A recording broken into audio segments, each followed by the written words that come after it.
Okay, so Mustafa, I turn over the mic to you, and good morning, everyone. So you are on session SB3, which is the Nobel approaches to assuring quality and instilling trust in official statistics.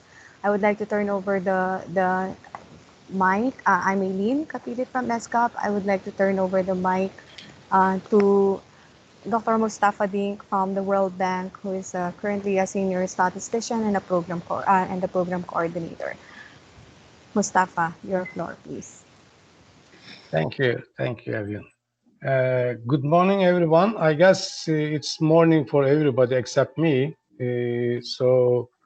Welcome to our session. It's a very important topic we are trying to cover: quality and trust in statistics.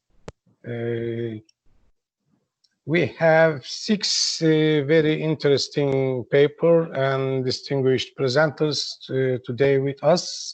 They will make their presentations, and we will have, at some point, we will have a 5, perhaps little less, minutes break for quick pit stop for everybody.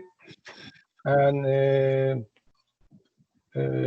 after presentations, we will have a hopefully lively question and answer session. And please make sure that you have your questions, and you can type your questions in the chat box. And during the session, please make sure that all of your mics are muted, except the presenters. And I think, at least for me, this is the first time we're having that kind of remote session, remote conference. So there could be some difficulties, but we are very lucky in an alien in Bangkok who are great help. We have been great help so far. Did the heavy lifting actually, ready to help us in any problems we may face. So now we will start, I believe, with Gangaram. I hope I pronounced your name properly. Who will be talking about trade margin in national accounts, effectiveness of commodity flow approach for credibility escalation. Now, even though the title of the presentation does not sound related to title of the theme of the session, please keep in mind that everything we do and everything we conduct in a statistical office is very much related to quality and instilling or raising trust in statistics. So we will see that doing something better will improve our standing in the eyes of public, and also as long as they see and they use our data, they will be our best quality controllers.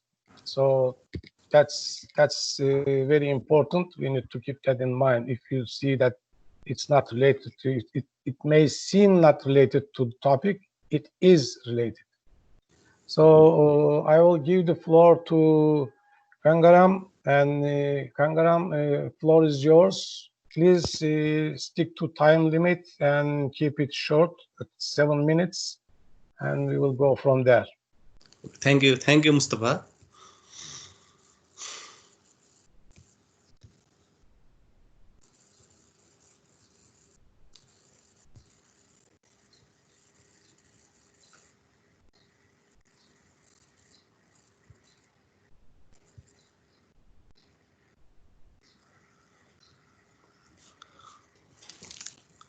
Are you fine? Are you seeing my presentation? Yes. Good morning, everyone. We can see it. Okay, you may wanna kind of. I don't know. May I proceed? May I proceed my presentation? Yes, please go ahead. Yes. Thank you, Mustafa. My topic is trade margin national accounts, effectiveness of commodity flow approach for credible escalation. I have very few slides.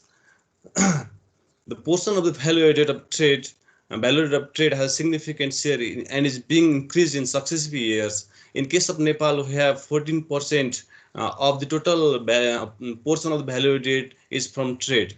It is due to the demonstration effect of the people livelihood due to the liberalization and globalization to has increased huge demand for branded goods and services from all over the globe.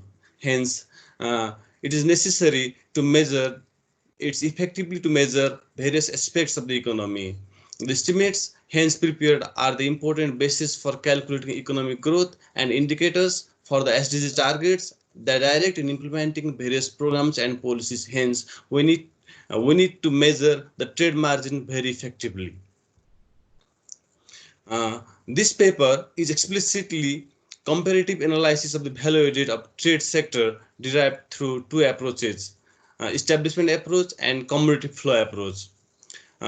Nepal is predominantly using commodity flow approach to measure GB of trade, but this paper is an attempt to measure the value added from both approaches.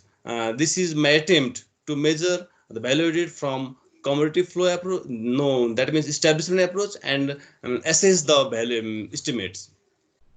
The usage of the methodology depends upon the extent of technology, state of coordination with the stakeholders, statistical literacy of the users, and data providers and other statistical infrastructures. However, in case of Nepal, depending upon the various factors, we are using commodity flow approach to measure the GB of trade. In case of commodity flow approach, the commodities are supplied from major three modes. First one is domestic agriculture production, next one is domestic manufacturing production, and the last one is imported goods. The domestic agriculture production are supplied, and the information on the domestic production are supplied from the Ministry of Agriculture and Livestock. Similarly, manufacturing productions, we have various sources. We have ministries which provides the updated list of industries and establishments. Based on the industry and establishment, we conduct, that means we NSO of Nepal conducts quarterly surveys which gives production. Similarly, we have Department of Custom which provides the information on imported goods. And after getting production, we all know that all the production doesn't goes to trade. For calculating tradable volume, we use the information from surveys. We have various surveys like analysis Nepal living standard surveys, census of manufacturing establishment surveys, small survey on small scale manufacturing establishment surveys. Those surveys provide some sorts of sales weight. On the basis of that sales weight, we derive tradable volume. And after getting tradable volume, we use the trade margin ratio. And on the basis of trade margin ratio, as provided by distributive trade surveys, trade margin surveys conducted on the regular interval basis, we calculate trade margin. And that trade margin is the output of trade sector. And applying intermediate consumption ratio, we calculate IC and hence value added. And this is the commodity flow approach methodology to calculate trade margin. And this is the existing methodology we are using in NSO of Nepal in order to calculate value added. Similarly, now it's an attempt from establishment approach in order to calculate value of trade. And for the establishment approach, we have recently conducted National Economic Census in 2018, which is the major data source. And I have attempted to calculate GDP, that is value added from establishment approach from income identity. And based on the income identity, I have calculated operating surplus, that is mixed income, as a difference between revenue earned from sales and cost incurred. That cost incurred excludes compensation of employee. And to derive value added or GDP, I have added, or it is obtained from adding operating surplus, mixed income to the compensation of employee. This is the methodology from establishment approach. This establishment approach is obtained from the income identity, and commodity flow approach is the identity from production approach. And regarding the analysis, I have derived some tables. I have presented all the figures and tables in my paper, but I have attempted to keep more graphs and tables here. And based on the tables, I have concluded some points here. It is observed that the GBA of commodity flow approach is greater by 27.31% than establishment approach. Similarly, the operating surplus from commodity flow approach is greater than by 1305%. It shows that there is significant difference between the operating surplus observed from the observed from the commodity flow approach and establishment approach. Similarly, I have attempted to calculate the ratio between the operating surplus and GBA, as if we observe the ratio from establishment approach, it is about 5%. But if we observe the ratio from commodity flow approach, it is about 55%. It shows that the ratios of operating surplus and GBA from commodity flow approach and establishment approach is significantly different. So we can conclude that this shows that the corporate sector, that the establishments of the trade sector are highly reluctant to provide the company's profit or income as provided by the information from economic census. It is observed that they have the tendency to exaggerate expenses side and lesser income side. I think I concluded my presentations, and if you have any queries related to my presentation, please, you are most welcome. Thank you.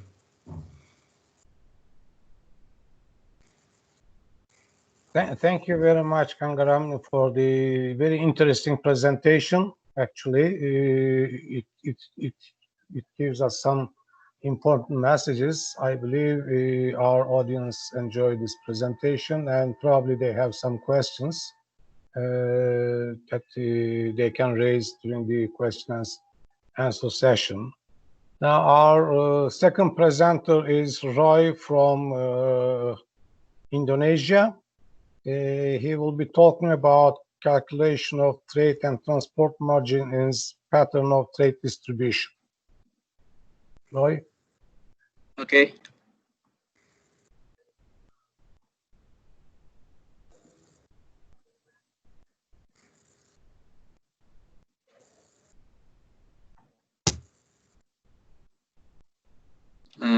You can see it.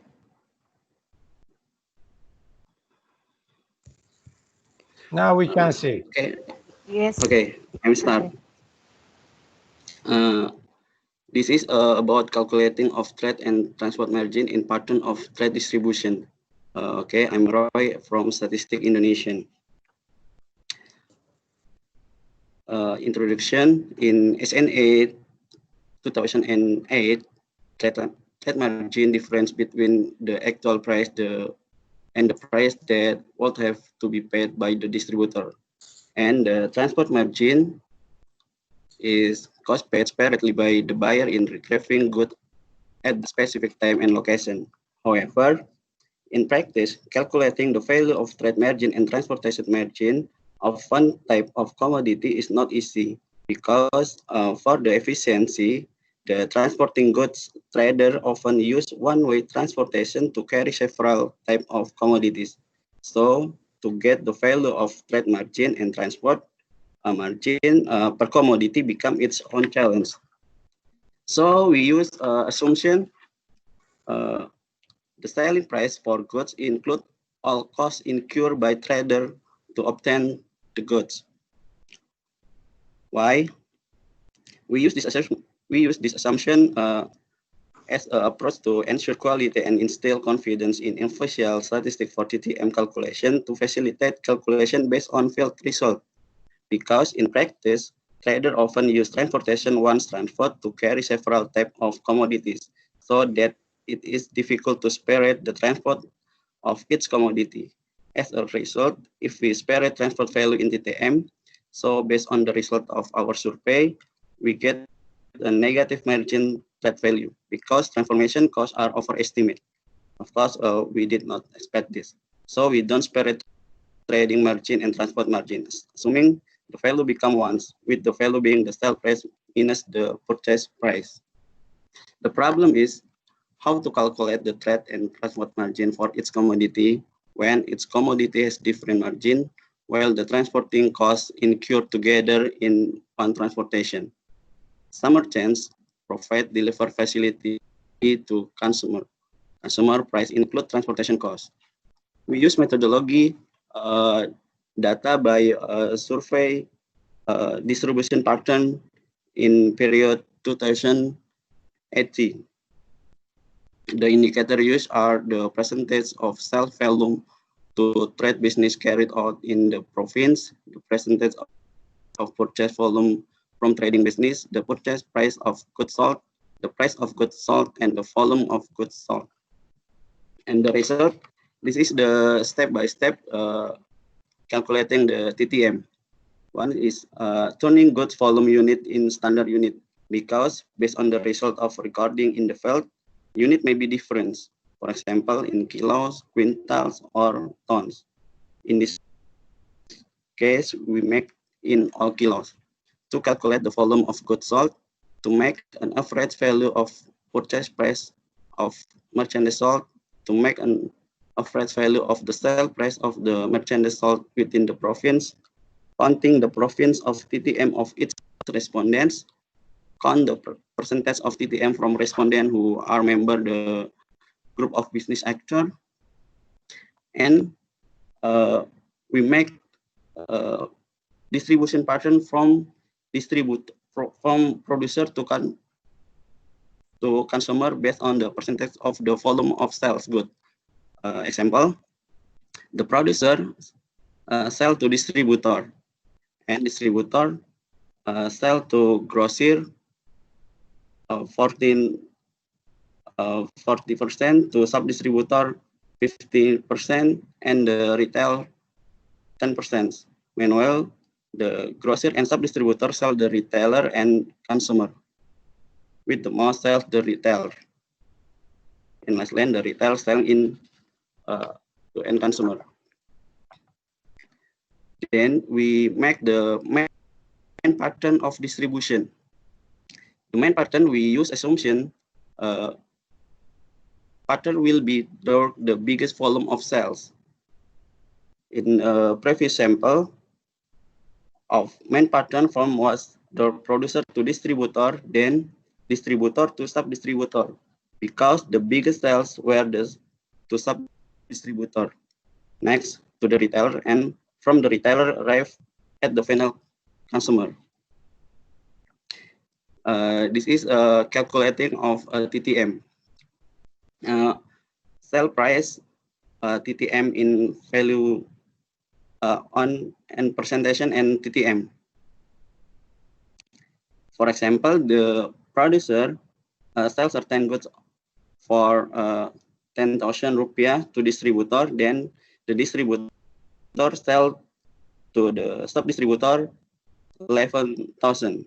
So the distributor get the margin 1,000 rupiah or 10%, as well as sub-distributor and retailer. The retail sells the consumer 13,000. So the total TTM is different between the price paid by the final consumer and the selling price at producer level.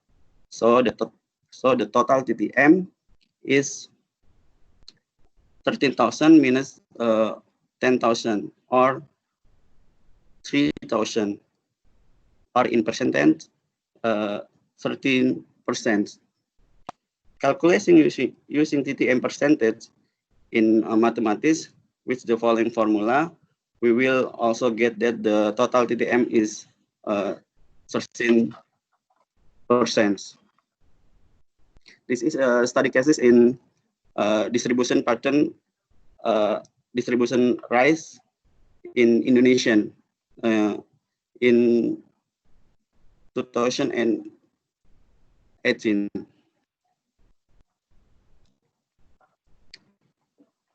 Pattern is too complex, not simple. This is the total pattern. So to make simple, we use main pattern, the main pattern of price commodity distribution. In main pattern, the percentage of gross here 7.72% and retail 12.10%. So we get the total TTM is 20.83, and the result, the survey of trade distribution pattern have been released in the official statistic news. That's conclusion.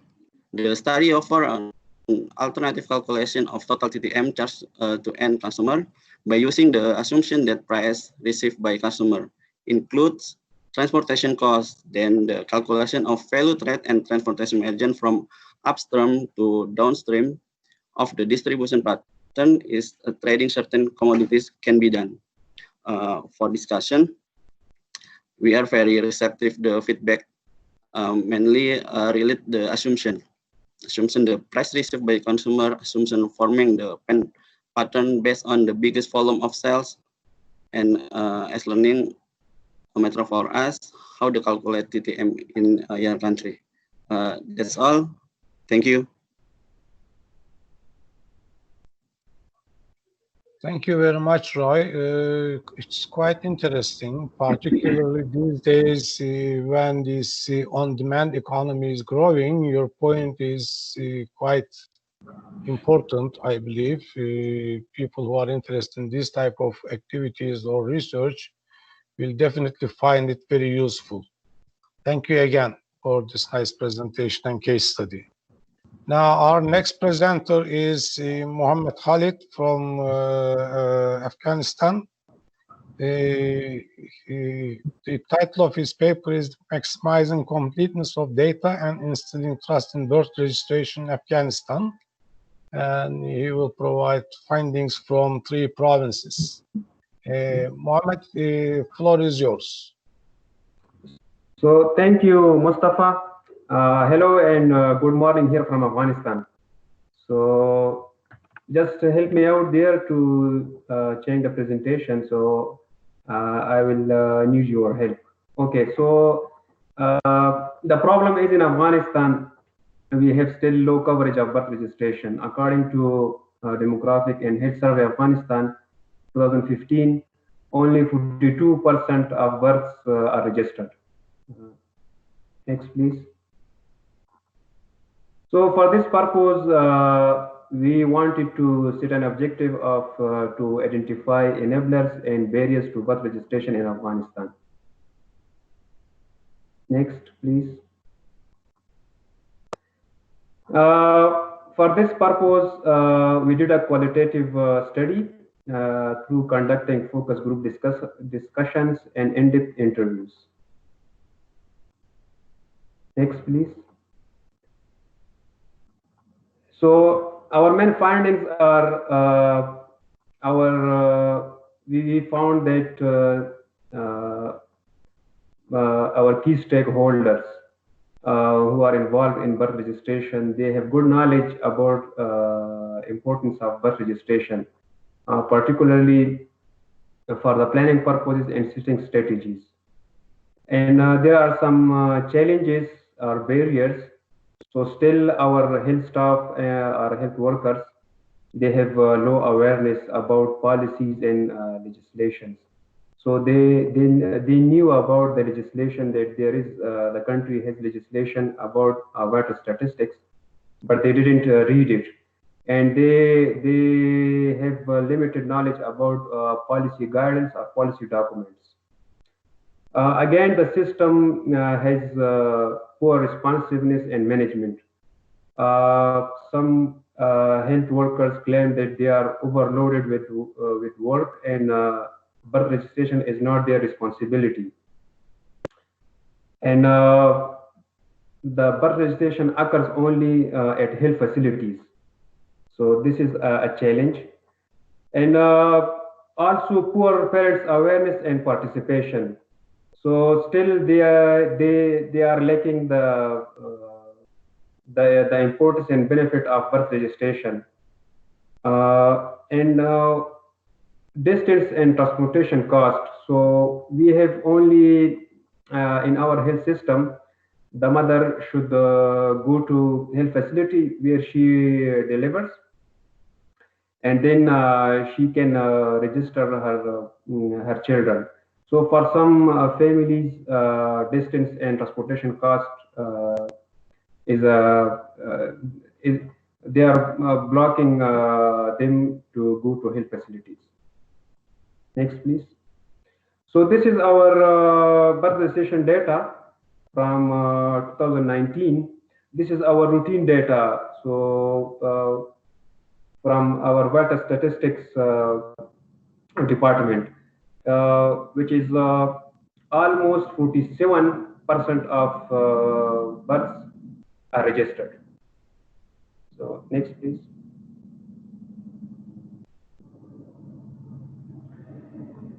So we need complete and quality birth registration data in order to have better planning in Afghanistan.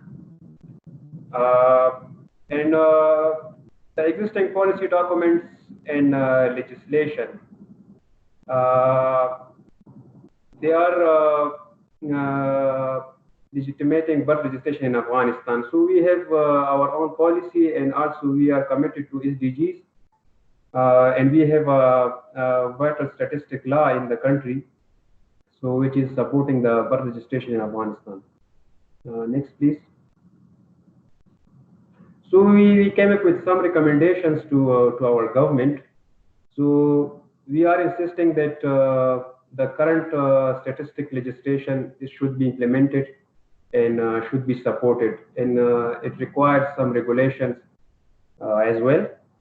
So all the birth registration SOPs and guidelines should be available at all health facilities. And we recommend that birth registration should be added to our monitoring system, particularly in health management information system and national monitoring checklist. So public awareness should be raised about the importance of birth notification. And we need to have adequate resources for our birth registration for both National Statistic Information Authority and also for our health system. Next, please.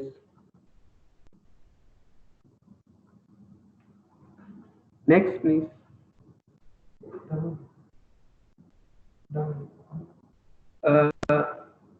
Okay, so thank you very much. This was all from my side, and it's concluded. Thank you very much, Mohammed. This is indeed a very important subject for many countries, and also particularly for planning purposes, particularly for Ministry of Education, because many countries I have seen so far, families are not registering their children because of these costs you mentioned, distance, transportation, and even in some countries there's a fee for registration to avoid these costs until when they need actually to register their children. If relevant policymakers, decision makers in the governments have no idea how many children the country has, and it will be very difficult to plan for education and particularly elementary school level. So it is a very important topic. Thank you very much for your contribution. And I think either we can take a quick break for 5 minutes now in the middle of these presentations, then continue after that, and then go to the question and answer session after the presentations. All right, for 5 minutes break, we will be back by 11:35.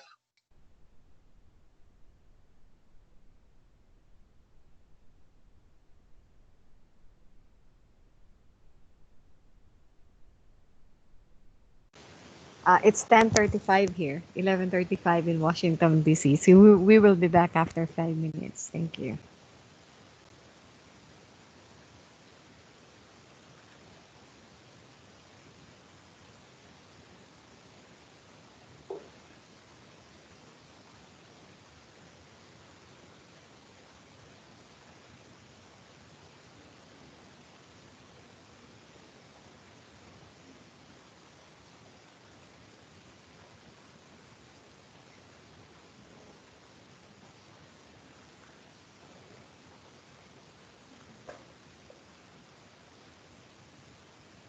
So I'm surprised, right?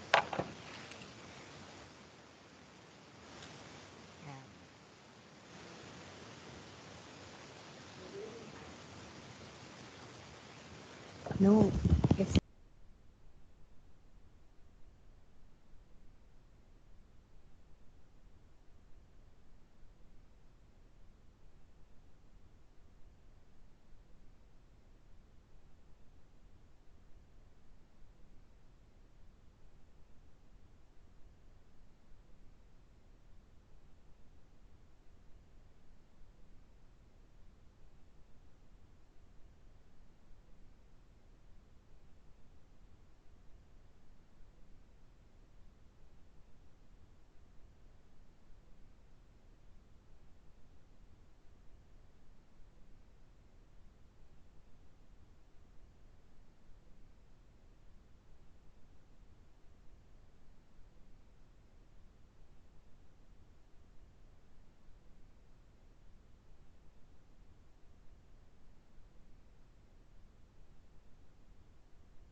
All right.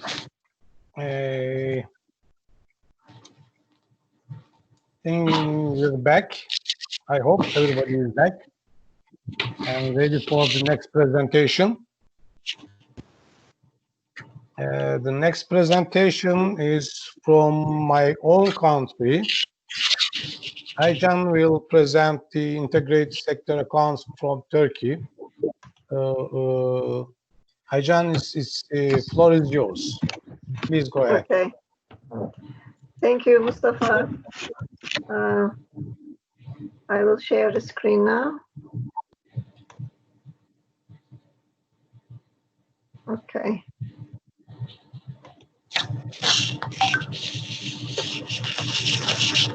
Do you see my screen? I'm sorry. Yes, it's clear. Okay. Very nice. Okay. Good morning, everyone. My name is Aycan Özek. I'm from the Central Bank of Turkey. Today, I will talk about how we have done the integrated sector accounts of Turkey. Actually, first, I would like to mention about the background and motivation why we need the integrated sectoral accounts. First of all, following the global financial crisis, G20 countries endorsed the Data Gaps Initiative in 2009 in order to have reliable and timely statistics for policy use. And 20 recommendations were identified in this Data Gaps Initiative, and one of them is the compilation of integrated sectoral accounts in order to identify vulnerabilities and interconnectedness in the economic sectors. At the European level, the European Central Bank also compiles the integrated sectoral accounts consisting of financial and non-financial accounts for the Euro area. And the Statistical Office for the European Communities, Eurostat, also defines the consistency between the financial and non-financial accounts in order to, indicating the need for compilation of integrated sectoral accounts. This was our background and motivation. So what is integrated sectoral accounts? What do we mean by integrated sectoral accounts? These are linking the financial and non-financial accounts, allowing for an integrated analysis of non-financial economic activities, such as gross fixed capital formation and financial transactions like issuance of debt, for example.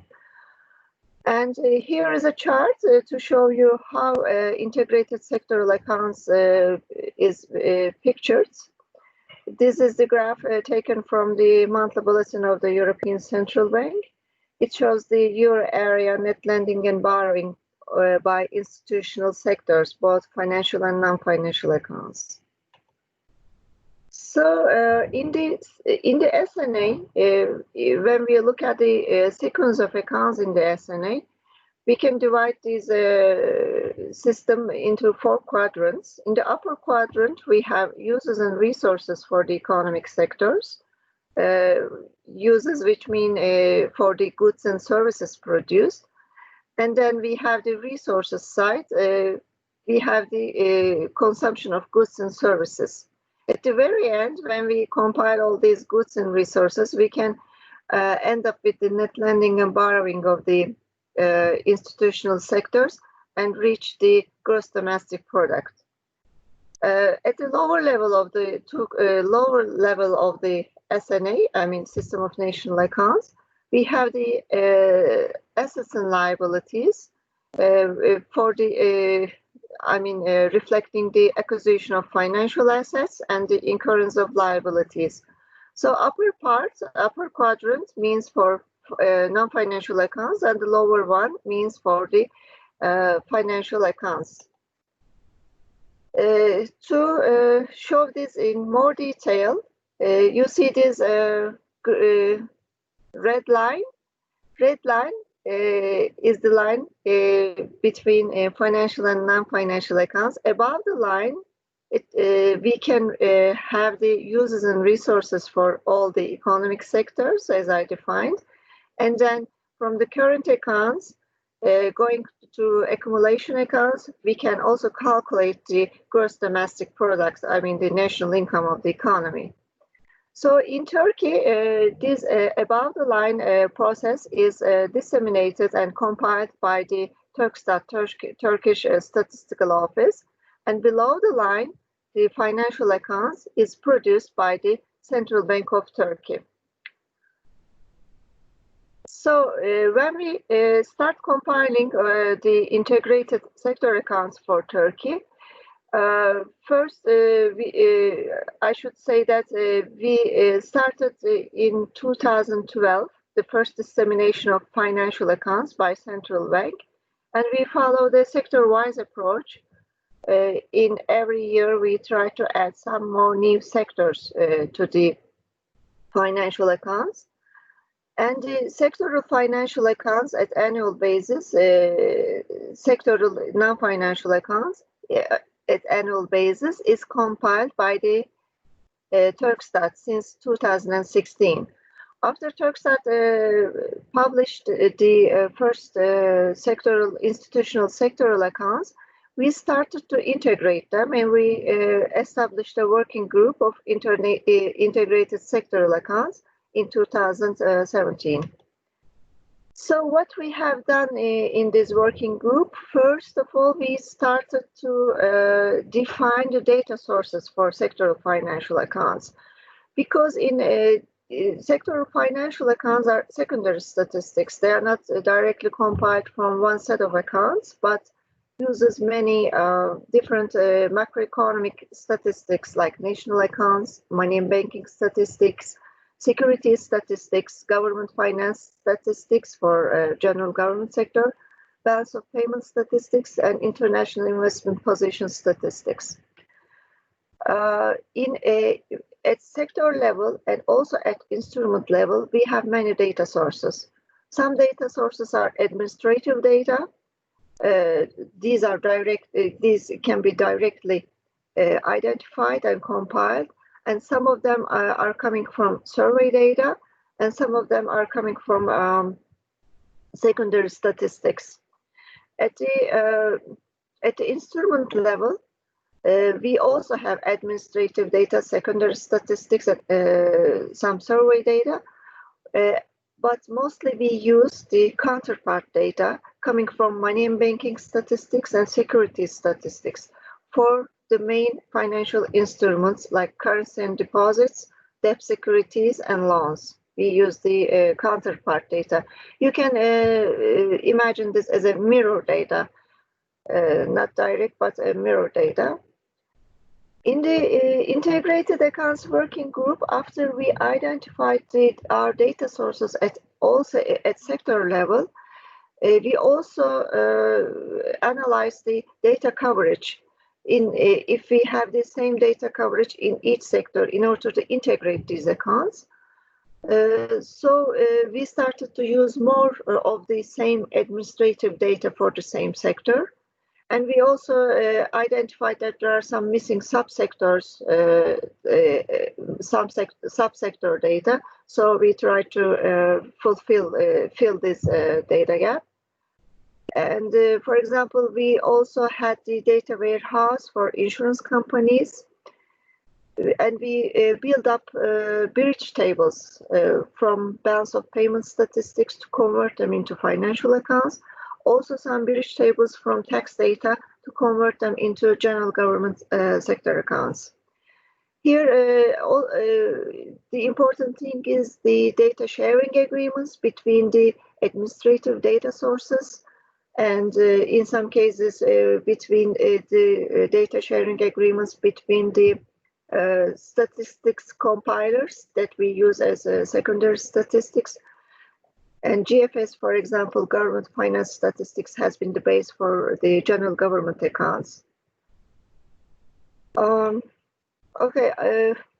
This is just to show you the results of our integration study. Here I wanted to show you the four main sectors: non-financial corporations, financial corporations, general government, and households, how we are doing in each of the accounts. The blue lines are meaning for the, the blue bars meaning for the net lending and borrowing of the financial accounts, and the orange ones are for the net lending and borrowing of the non-financial accounts. These are the discrepancy between these two accounts at sector level.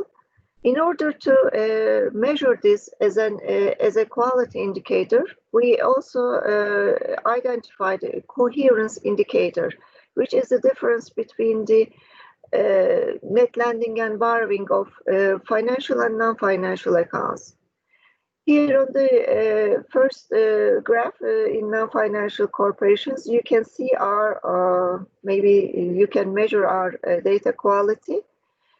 But I must say that this is not very bad at the very first stage. And for the financial corporations, we have this coherence indicator also showing some movement from time to time, from year to year. And we are still analyzing the reasons for these discrepancies. Here, the general government sector, we also, as you can see, in the last 2 years, we almost have the same general government net lending and borrowing. This is the reason why we have the same administrative data source for general government. Also, we had the same revision policy. It's also important to have the same revision policy. I mean, the timeliness of compilation is also important. And here also you can see the household sector, but household sector is mostly compiled from counterpart data, and we have much more discrepancy when compared with the other sectors here. Okay, lastly, to conclude, what we have done, we identified different data sources, different data coverage, and time lag in revisions. Even though you have the same data source and you have the same data coverage, we found out that if you have time lag in the revisions, if the revisions are not reflected at the same time, you still can have the discrepancy between the accounts. So we started to do some revision policy documents between the institutions so that we can have simultaneous revisions. And we fully adopted BOP and IIP data coverage for the financial accounts and improved our data sector coverage in financial corporations in order to have missing subsectors. So our main goal is to have integrated sector accounts of Turkey, and we are planning to have a joint publication together with Turkstat and the Central Bank of Turkey, hopefully at the end of this year. Thank you very much. Thank you, Ayjan. Thank you very much. This is quite interesting, and I think you touch very closely to the important topic, actually several important topics, even though you did not mention directly them. One is consistency in data and data integration that will definitely improve quality of data. Statistical offices and other data producing agencies are disseminating. And also, while you improve the quality of data, you will obviously increase the trust and credibility in data. So that means that this is very important topic and important discussion. Thank you. I hope everything will go well with you guys. Thank you. And all the best. Thank you. Now, the next presentation is from Scott from SPC. He will be talking about the Pacific Data Hub, how improved data dissemination and use is conducted and carried out in Pacific Island countries. Scott, floor is yours. Thank you, Mustafa, and good morning, everyone. My name is Scott Pontifex. I'm from the Statistics for Development Division at SBC. SBC is the principal scientific and technical organization to our 22 Pacific Island member countries. I'll be talking about the development of the Pacific Data Hub and its microdata and the importance of the issues of trust and quality in its improvement. This is a first up look at the Pacific Data Hub, and one of the things I wanted to focus on as an issue is that the availability and accessibility of microdata for in-depth analysis is critical, but researchers have really historically not had good access to such low levels of access. And so when these data sets are not widely accessible or shared, they are consequently underutilized and their full value is not realized. And so that's one of the key challenges in connecting decision makers with this data. But what is the Microdata Library or the Pacific Data Hub? It's a central repository or online cataloging and dissemination statistical system, including microdata, including reports, including a range of information about how the data was collected. And the reason for this is because this has never been centralized in any one location, this type of information before. What it does is it allows researchers to browse, search, compare, and apply for access to relevant information from the Pacific Islands region. And at the same time, it also allows our data producers the ability to disseminate their information in a secure environment in compliance with the policies and conditions of use. So it's really designed as a gateway, if you like, to the region's microdata and documentation. And the good thing is that it's trying to meet those needs of both our producers and users of statistics. So the project's improved the discovery, reuse and awareness of data, and it's also established some fairly clear and transparent legal and data governance frameworks. And it's also utilized some tools to reduce statistical risk disclosure, which is an important issue in some of our countries with small population base.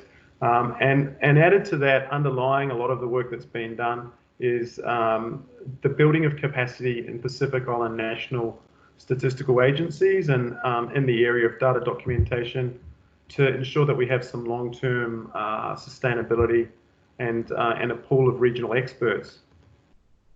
So the Pacific Data Hub and its various components of the Microdata Library include, in compliance with international standards, a number of different features. And some of those features I'll just briefly mention here. We have the ability to have data discovery and allow users to know what's accessible. It raises awareness. We can also look at data comparability and use and look at the harmonization of some of the data sets. The other thing that it also does is allows monitoring of where data's been used, and that's an important factor I'll talk about a little bit more in building trust. As of recently, as of May, since its inception in 2019, late 2019, we've identified almost 600 different data collections, and it now contains over 150 fully documented and preserved Pacific Island microdata sets that have been worked on in accordance to international standards. In terms of some of the institutional arrangements and the legal framework, I'd just like to sort of touch on these areas that cover the entirety of the data lifecycle and go from the data collection, data deposit, through verification, documentation of metadata, anonymization, harmonization, and through to, in some cases, dissemination. So in terms of these steps, we have some instruments in terms of the legal framework, which I'll talk about in more detail. And we have different actions that take place when we're curating the information. So, for example, in terms of data validation, we would refer to what's been published, and we can also adhere to some of the international standards related to documentation. And with de-anonymization, there are tools and different techniques that are employed. And underpinning all of this is a lot of guidelines and capacity building. So there are some policies and best practice approaches that are being taken. If we dig a little bit deeper into the legal dimensions of the Microdata Library, there are various types of access restrictions and conditions that are applied to different data sets. There are three main instruments. One is the data license agreement, which is a data producer prescribed document which defines what type of access. And then we also have a data access agreement, which would be applied where we identify bona fide authentic users that have a legitimate need. So there is an application process, and there are different types of access, as I mentioned, and that is to help facilitate the various types of user and various types of data sets, as you can imagine, will vary.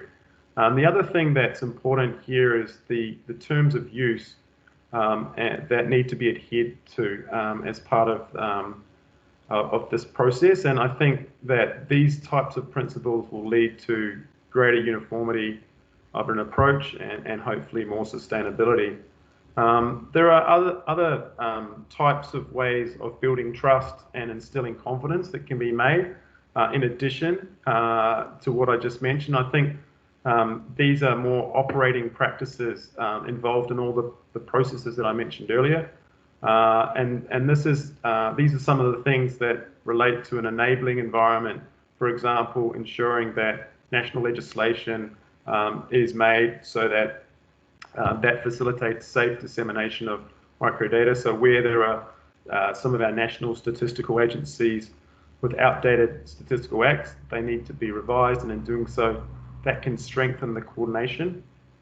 There could be consideration made towards establishing a standing committee to approve release and has some clear rules around that, requiring the approval of the government statistician in the case of dissemination. And I guess another important consideration in that enabling environment is the use of a solid national strategy for development of statistics. And all of those things can build not only an awareness, but also once the data and knowledge is accessible, there's some perceived utility, and researchers are able to access the relevant data, which then drives a lot more ownership and trust, and hopefully results in decisions and policymakers able to use this evidence for informed decision making. I'll just talk, the last slide really, I think, is another important example of how we can monitor the use of data and how that builds trust. It was something that we found quite early on, that data producers don't often get enough credit for their work, and part of the reason is because it's hard to track where data have been cited or used or reused. And so understanding where this is happening helps us to understand the impact of the use of the data set and perhaps divert investment into some of the priority data areas. So this is a citations database, allows an idea of where things are being used, and that's another important consideration. So that's just an insight into the development of the application, and I think I'll leave it there. Thank you. Thank you very much, Scott. I think this is, again, another important presentation. Scott brought us to the user end of this statistical process, actual data collection process, if you wish, because each statistical office is they are collecting, producing, analyzing, and disseminating data for users to provide data for them. then they can use this data for research purposes, policy making purposes, or just be aware of what's going on in their environment, in their country. So this presentation, for that sense, it's very, very important, and it provides clear indicator that how it is done, and they are doing a great service for statistics, actually. Thank you for that, Scott. And I hope your users will appreciate what you have been doing and show this appreciation by more and more using your data. Now, thank you. Our final presentation is from Bhutan. Tashi will talk about the waste inventory report, baseline data for SDG 12. Tashi's floor is yours.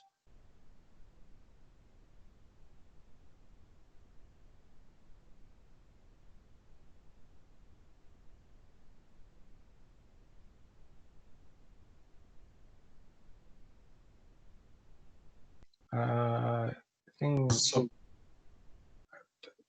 Tashi? Yeah, okay, thank you. Okay. Mic is yours. Go ahead. Let me allow to share my PPT. There is some problem. I cannot share my PPT.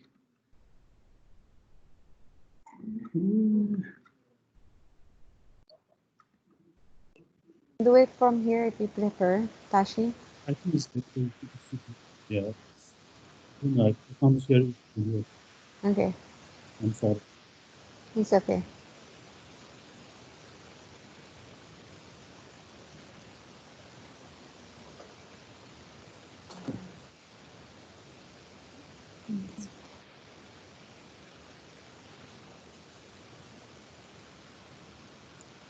As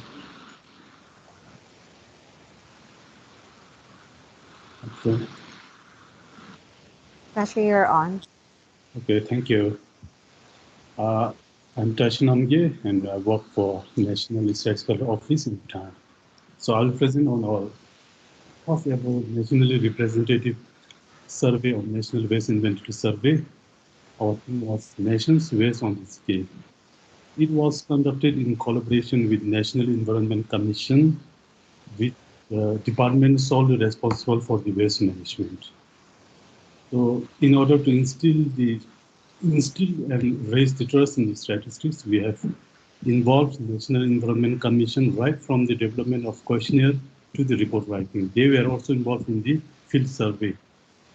So why we conduct the waste inventory survey? Till now, before we conduct the waste survey, we have been depending on the administrative records maintained by different municipal offices in the country. The problem with this is there are no uniform units in the waste collected by the different municipal offices. So we cannot analyze. Basically, in fact, we cannot use their data. And the coverage is very limited. They cover only the municipal areas, the town areas, not the rural areas. Of course, there was a waste survey conducted in 2008 by Ministry of Work and Human Settlement. In that also, they have covered only a few sectors like household and commercial units, and also they have covered only the urban areas. So we have, can move to next slide.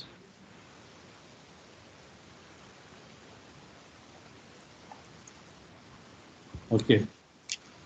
So to provide the waste-related data for planning and executing the waste-related waste management programs and activities, we have conducted this survey. And most importantly, while we were developing the SDG dashboard last year, while investigating the environmental data, we have found that there is no baseline data for SDG 11 and 12. It is related to waste indicators. So from that, then we have decided that we'll conduct the waste inventory survey to also provide the baseline data for SDG 11 and 12. Okay. Sectors that we have covered in our survey are households, of course. When we say household, it's a residential waste, then commercial units like shops and all.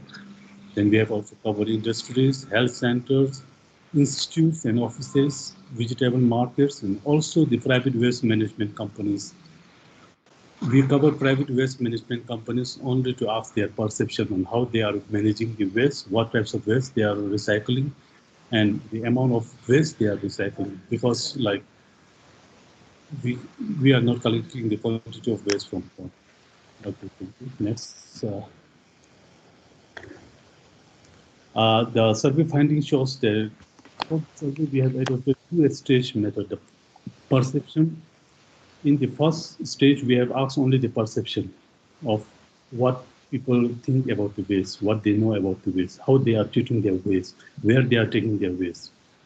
And in the second stage, we have actually collected their waste from the sample households and the commercial units, sample industries. We have collected their waste and measured it, and also segregated into different compositions to study the composition of the waste. It was found that the total waste generation in the country in a single day, was around 172 metric tons. So which comes to per capita solid waste generation of around 0.23 kg per day per person. Okay, and next. The proportion of waste from different sectors in percentage, when we segregate by different waste, around almost half, the 50% of the waste are coming from the households, the residential waste, and around 40% are from the commercial units. So these two sectors covers more than 80% of the total waste. In here, when we talk about the waste, we have covered only the solid general waste, not the liquid waste. We have focused only on the solid waste, because since it's the first survey, we could not include everything in one survey. And rest of the sectors is less than 4%. Okay, next. So if we look at the composition in percentage, composition of the waste in percentage, again, the little less than 50% is the food waste, which indicates that there is a potential for the composting. So, and the second, we have plastics and paper, so indicating there is a great potential for recycling. So these are some of the policies interventions the National Environment Commission has already taken after our survey. So I'll go for the next.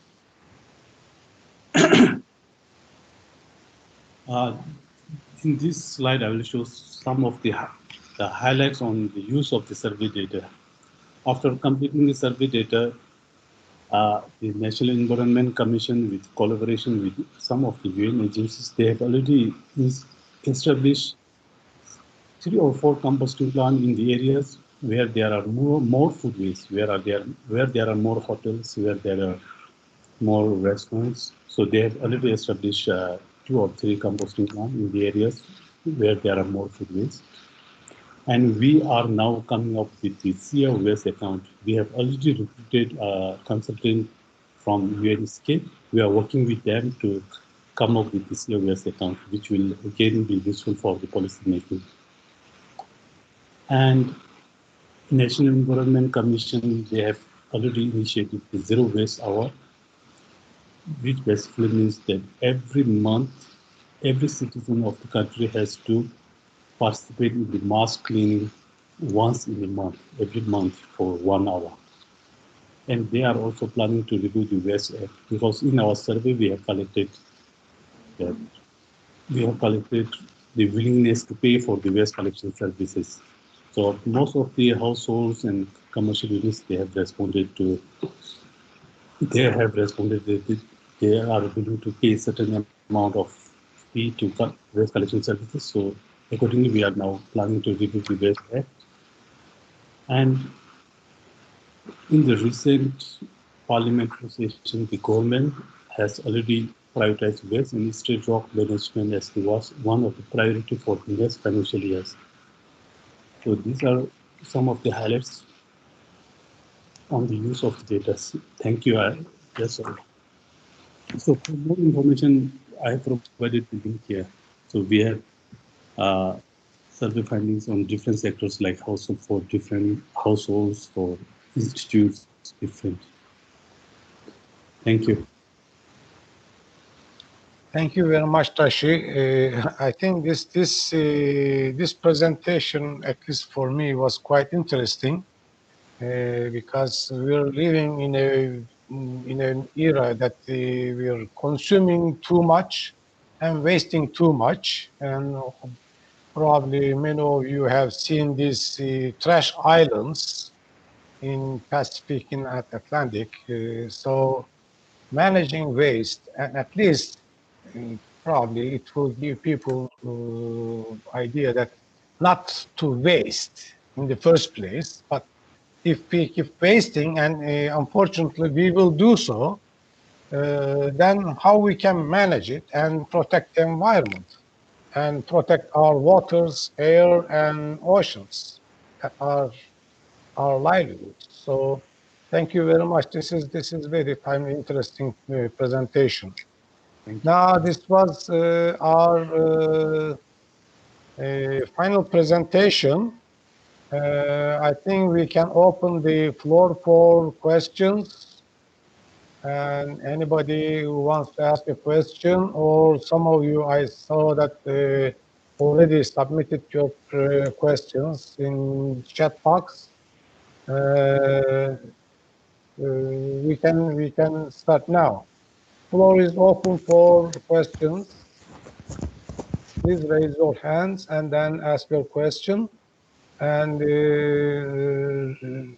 relevant presenter will answer the questions accordingly.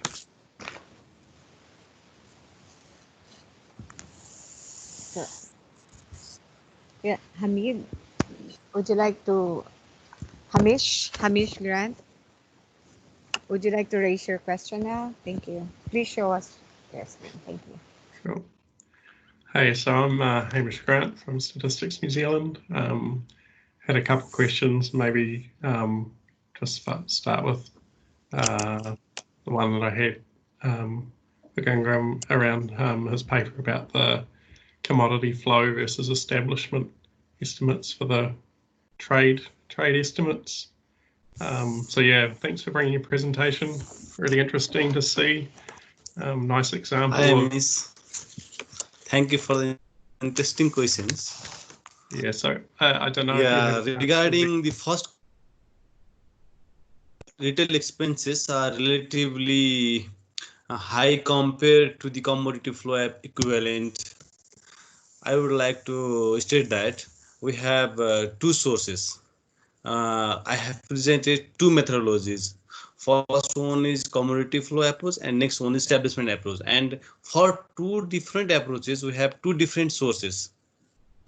And for the commodity flow approach, we use the distributed trade survey, which is a bit old, which is from 2008.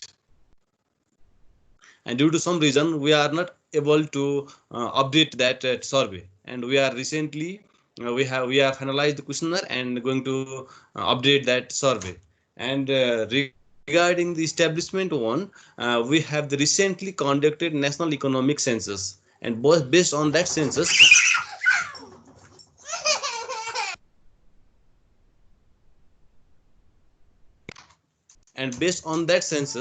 I have extracted some informations for the establishment. So I guess the difference in the retailers evaluated and the from the two different approaches is the reason, means the reason is the sources. And second is the, when you go through the establishment survey, when you go directly to establishment, they are highly reluctant to provide the profit information, and they exaggerate expenses side and they show lesser income side. I think main reason is the to avoid the tax.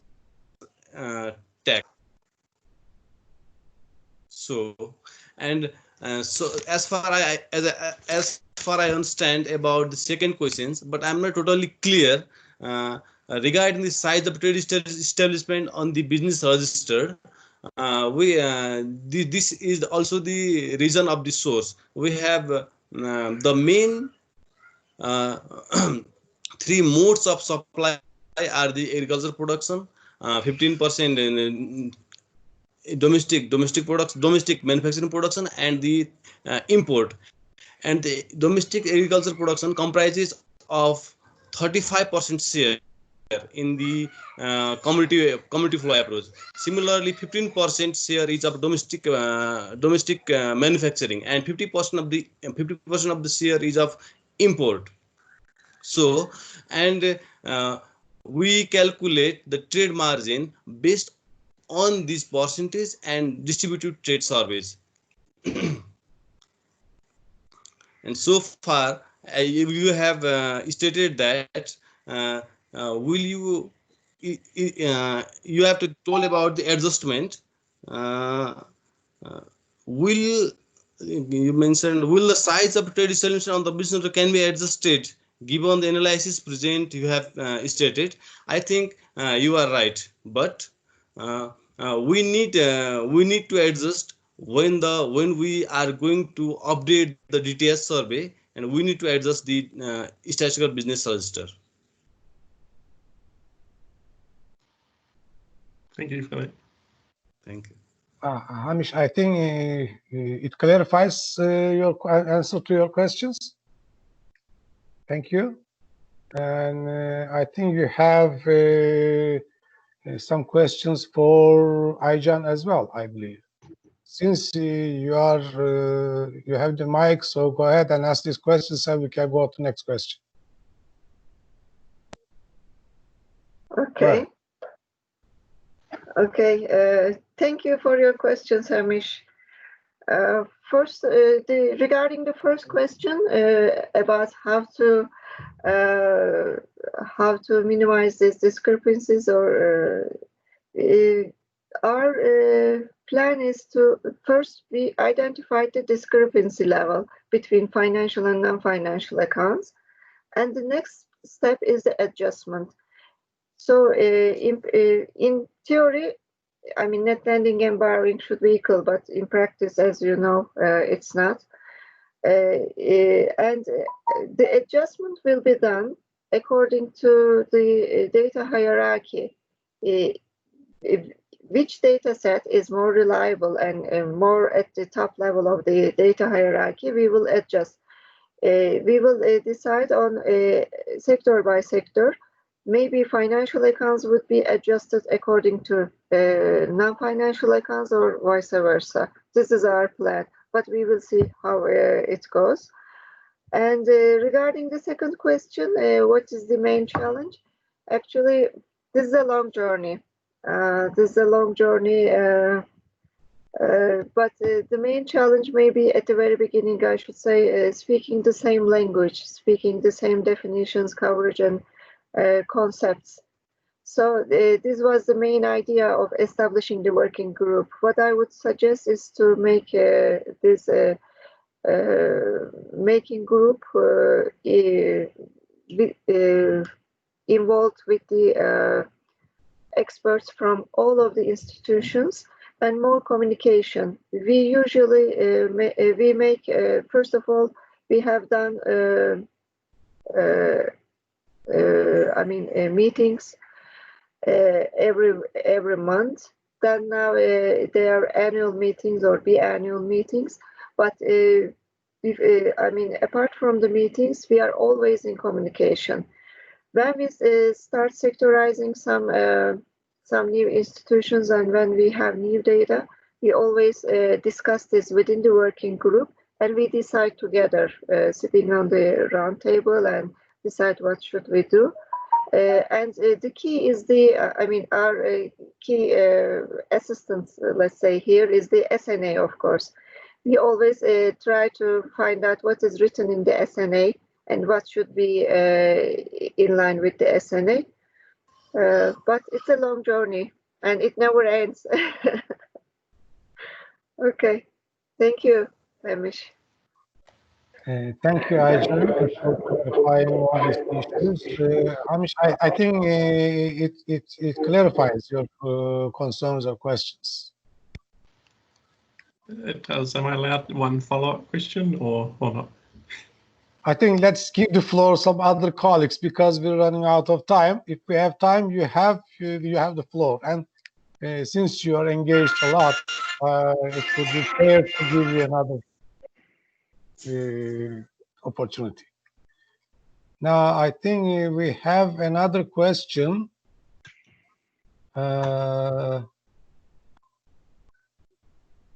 From Ashiat to Bhutan. Tashi, I hope you have seen this question. If you don't, I can read it. Yeah, I have seen the question. It's on the SDG part, right? Yep.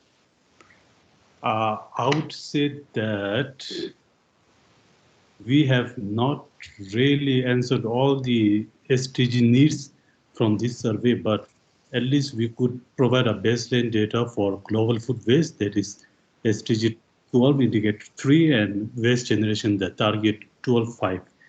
Of course, from this survey, we could not provide the baseline data for chemical and chemical waste because we didn't collect any chemical or liquid waste this time.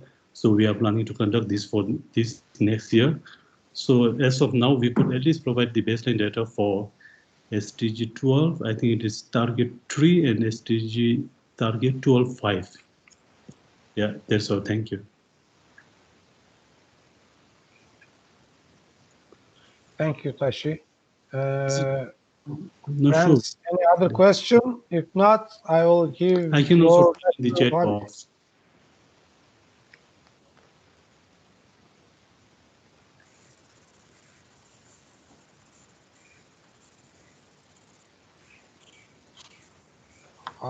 Hamish, go ahead. I can ask also. the question.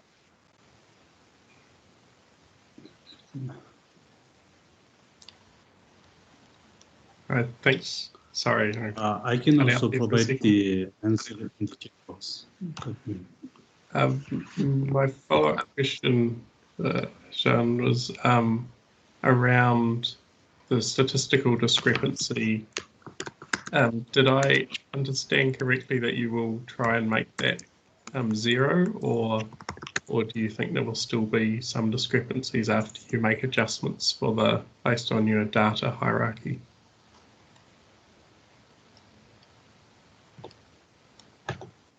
This question is for me. I think so. Oh, Aija? Okay. Yes. Okay.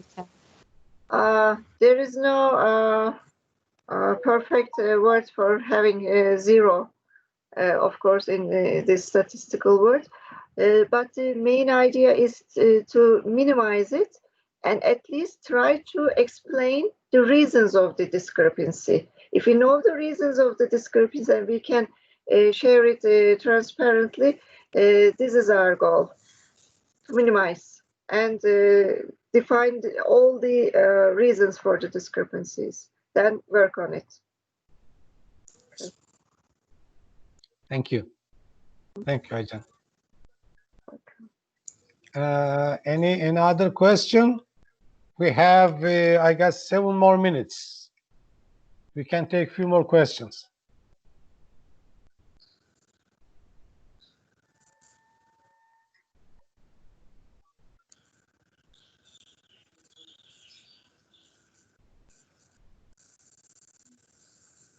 Okay, now, if not, I have one question to Kangaram.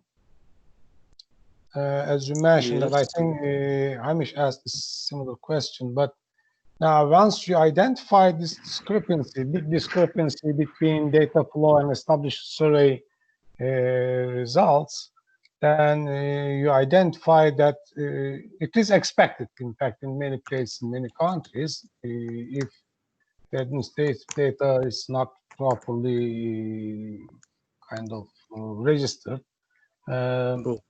then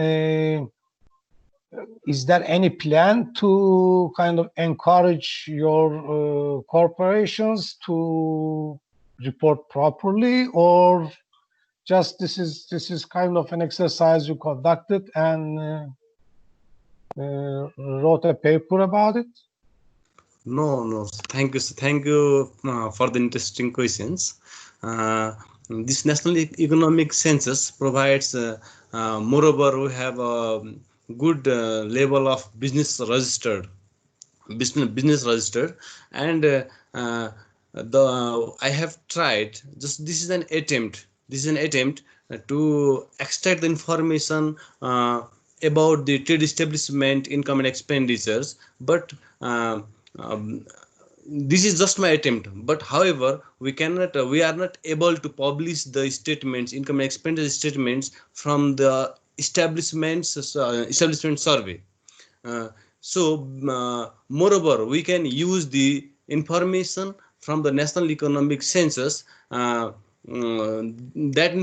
national economic census provides us a business register that becomes a milestone for the National Statistics Office of Nepal. But regarding, as I stated earlier, that regarding the income and expenditure statement, they are very unusable. But for the future improvement, we can uh, modify, we can adjust on the basis of the information, and we can take coordination from the planning commission, we can take coordination from the revenue offices, so that we can update the economic census in the forthcoming years. Thank you very much. I think it will open the door for some improvements, perhaps in coming years for you guys, and I hope that it will happen. Okay, Now, thank you. if there is no other question, I think it's for us time to wrap up. And we had 6 very interesting, informative, useful presentations. As I mentioned at the beginning, they were not directly related to the assuring quality or instilling trust in official statistics, but each of them presented something that can improve the quality of statistics their respective offices are producing. And also, each of them, as they presented, producing these good quality statistics at the end of these kind of improvements, they will earn actually users' trust. So that means that if our users are trusting us, are believing in what we produce, then they will become the best quality control mechanisms. When they see something missing, something wrong, they will get in touch with us. They will not be ignorant. So in that sense, all these presentations were quite valuable for the purpose of this session. And I hope you all enjoyed it. I enjoyed it very much. And even though it was first for me and for most of you conducting such sessions, such organizations online, remotely in different places, different time zones. I believe that you guys, certainly believe that you guys did a great job. And there are a couple kind of housekeeping business. As you know, that all these presentations and papers are available in the ESCAP relevant website. And there is also a form you need to complete, fill up after the session, or before, even you can do it now in the link provided here. Thanks, Inc. And I guess I should give my heartfelt thanks to Alien and Inc. for their excellent support, technical support and guidance, and organizing all these nice papers together in this session. And I believe that this will conclude our session. And thank you very much again for your participation, your presentation, and I hope you will enjoy the rest of the day. And I think Ellen is raising her hands. Go ahead, Ellen. Mustafa. So, can you hear me? Somehow my mic is mute. I can hear you clearly. Okay, good. Okay, so on behalf of the UNESCAP, I would like to thank Mustafa Dink of the World Bank for excellently facilitating this session on novel approach to assuring quality and instilling trust in official statistics. We also like to express our thanks to all the presenters in these sessions, all 6 of them from Indonesia, Nepal, SPC, the Pacific, and then we have Afghanistan, Turkey. So basically everyone from all over East to South Asia to the Pacific. And we would like to thank all those who are present in this meeting, and please do help us improve the way we do things by sharing with us your thoughts about the papers and about the session in general, so that we can improve on similar activities in future. Also, I think Mustafa, this is a good time to actually inform everyone that of the 85 papers that we received from this session, this all came from about 300 abstracts, and as a byproduct, we're having this first virtual conference. But towards the end, the aim is to continuously support the knowledge management in this part of the region, and so the ESCAP has partnered with the International Association of Official Statistics and its statistics journal through its editor-in-chief, Peter Everest. And so some of the papers that we have right now, which we have pre-selected, will further narrow down the list of papers and push them for publication in the statistics journal.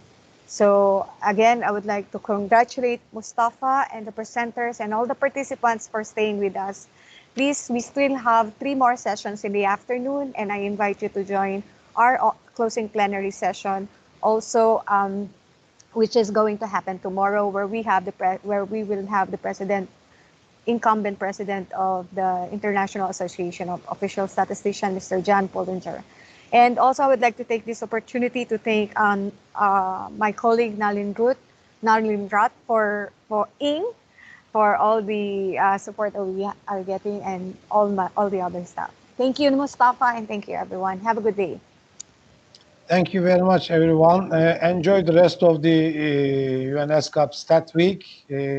For me, it's quite late now, so Yes. I'll go to bed, hopefully. And have a nice day, and enjoy your remaining sessions. Bye-bye.